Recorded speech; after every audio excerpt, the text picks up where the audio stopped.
Hello बच्चों, जय हिंद। कैसे हैं आप सब? सब कुछ मस्त है ना?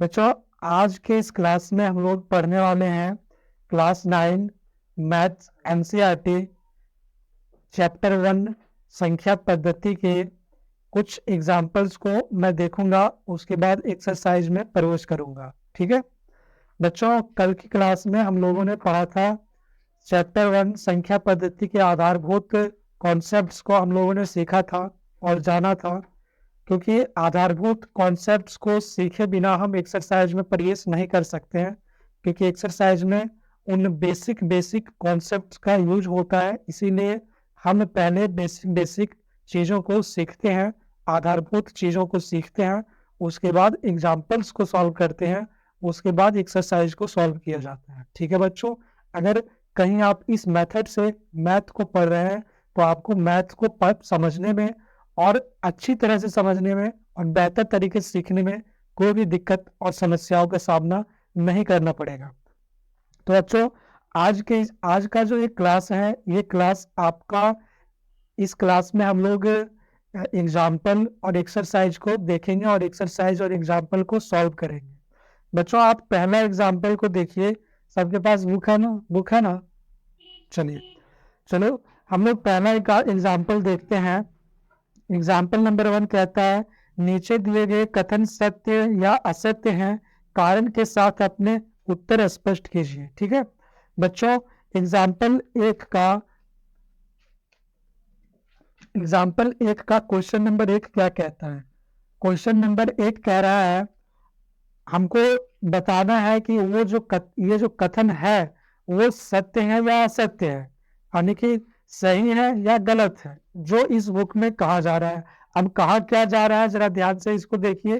कहा जा रहा है कि प्रत्येक पूर्ण संख्या एक प्रकृत संख्या होती है। तो बच्चों, मैंने आपको कल बताया था कि पूर्ण संख्या और प्रकृत संख्या क्या होती है।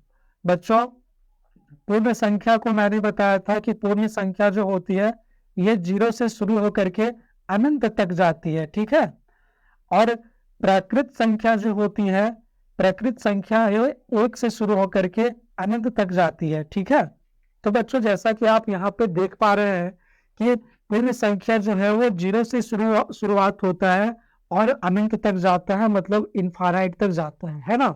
लेकिन प्राकृत संख्या जो है वो 1 से शुरू होकर के इनफाइनाइट तक जाता है, मतलब कि अनंत तक जाता है। अब क्वेश्चन क्या कर रहा है, जरा ध्यान से पढ़िए।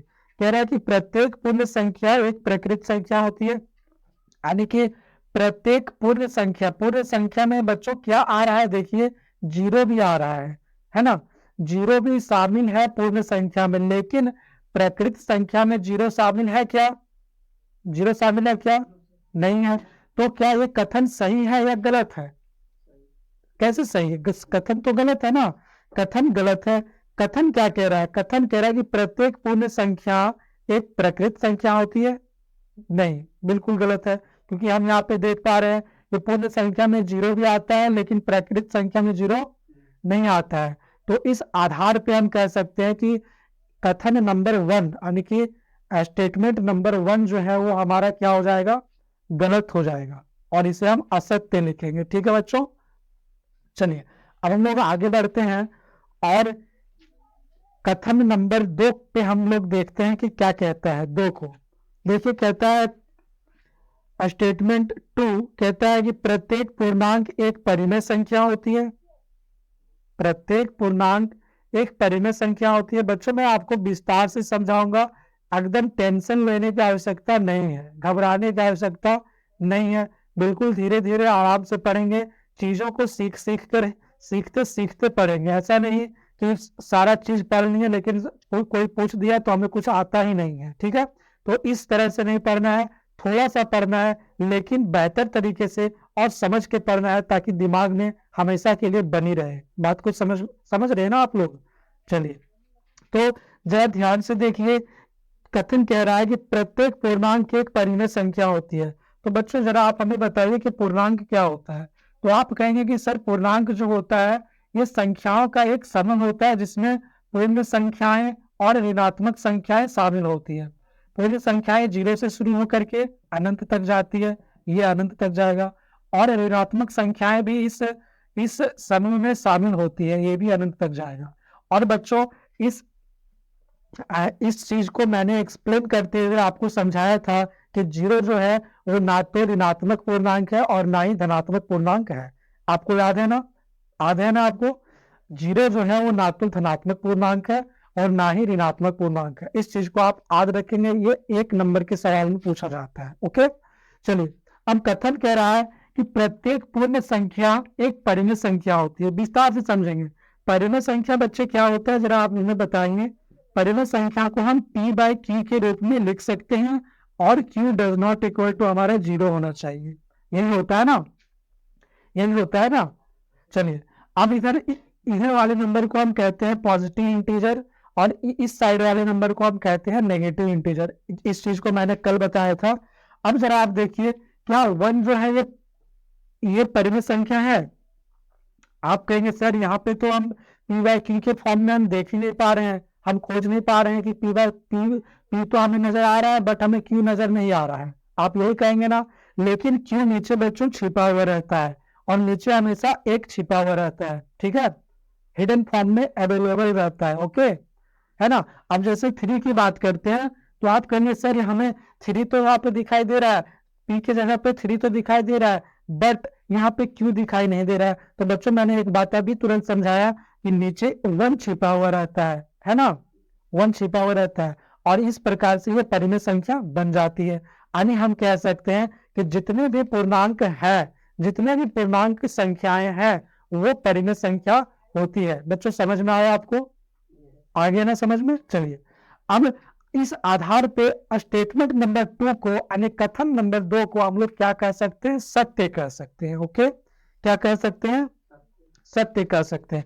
अब हम लोग आगे बढ़ेंगे और कथन नंबर 3 को हम लोग देखेंगे। ठीक है, 3 कथन नंबर 3 क्या कहता है? कहता है प्रत्येक परिमेय संख्या एक पूर्णांक होती है।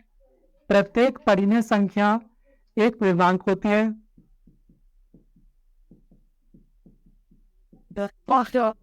है ना? परिमेय संख्या क्या होता है बच्चे? p बाई q के फॉर्म का होता है और q does not equal to 0 होना चाहिए। बिकॉज अगर q 0 हो जाता है तो इस स्थिति में ये जो स्टेटमेंट है वो पूरा का पूरा अनडिफाइंड हो जाएगा या परिभाषित हो जाएगा, इसका कोई भी मान नहीं होगा। इस केस में इसे हम अनडिफाइंड कहते हैं, अपरिभाषित कहते हैं। और 0 को अगर कोई नंबर डिवाइड करता है तो इस स्थिति में इसका वैल्यू 1 आता है। इस चीज को आप लोग याद रखेंगे। ठीक है, कोई दिक्कत नहीं है ना? चलिए, अब कथन क्या कह रहा है जरा आप बताइए कि ये सत्य होगा या असत्य होगा? आप लोग बनाए हैं ना? बनाए हैं ना? जरा बताइए कि ये कथन सत्य है या असत्य है?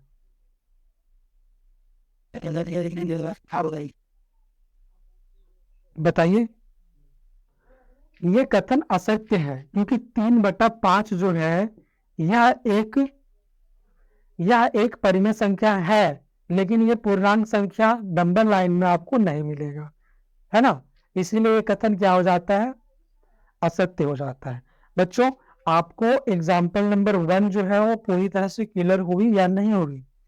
आप हमें बताइए, हो गए ना क्लियर? चलिए, अब हम लोग एग्जाम्पल नंबर 2 की ओर चलेंगे।